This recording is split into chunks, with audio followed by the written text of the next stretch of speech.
This is the Mahabharata podcast, episode 2, The Origins. The epic begins as follows. The bard Ugrasravas, the son of Lomarshana, singer of ancient lore, once came into the Naimisha forest, where the seers of strict vows were sitting together at the 12-year rite of Shanaka. Courteously he bowed, and when the son of the bard reached the hermitage, all the hermits who lived in the Naimisha forest crowded around him to hear tales of wonder. Thus opens the great book Mahabharata. In a sense, the entire narrative is a gigantic cycle. The story actually begins at the end of the tale.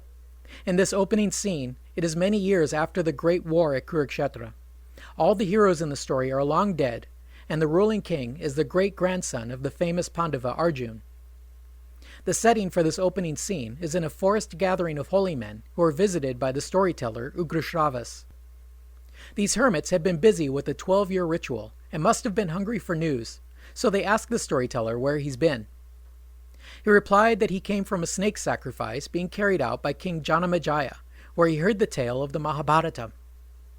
King Janamejaya is that very same great-grandson of one of the heroes of our story, Arjun. One of the reasons the Mahabharata is so long is that it's always concerned with the origins of things.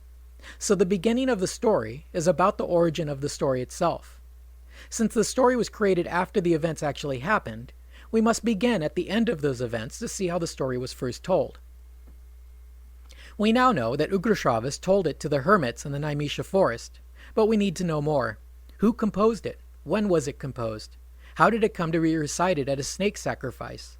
Finally, why was the king having a snake sacrifice? Believe it or not, the story goes even deeper back into time and tells us about the snake's ancestors. Since this is mostly a list of genealogies, we'll leave that for the unabridged version. Suffice it to say that long after the Great War was over, Arjun's grandson, King Parikshit, was off hunting and encountered a holy man observing a vow of silence. Parikshit was annoyed that this hermit would not speak to him, so he perversely laid a dead snake across the hermit's shoulders. When the holy man's son found out about it, he cursed the king and told him that he would die of snakebite.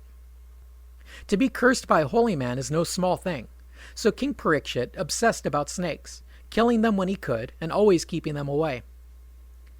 The king of the snakes, named Takshaka, set out to fulfill the curse and disguised himself as a worm and an apple, which was offered to the king.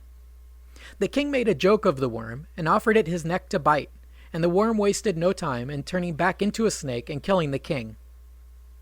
Thus Parikshit's son, Janamejaya, had a grudge against snakes. Eventually, Janamejaya arranges for a great snake roundup and has them thrown into a fire.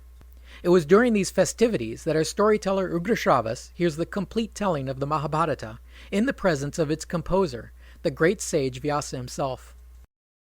If this seems complicated right now, don't worry about it. This story is just one big loop, so we'll revisit this opening scene when we get to the end of the story. And by then, all of these characters will be like old friends.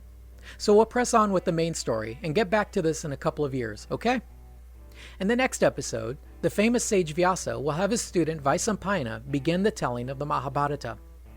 We'll see how Satyavati was born of a fish, and how Vyasa was conceived, born, and grew up in a single day on an island in the Yamuna River. Thanks for listening.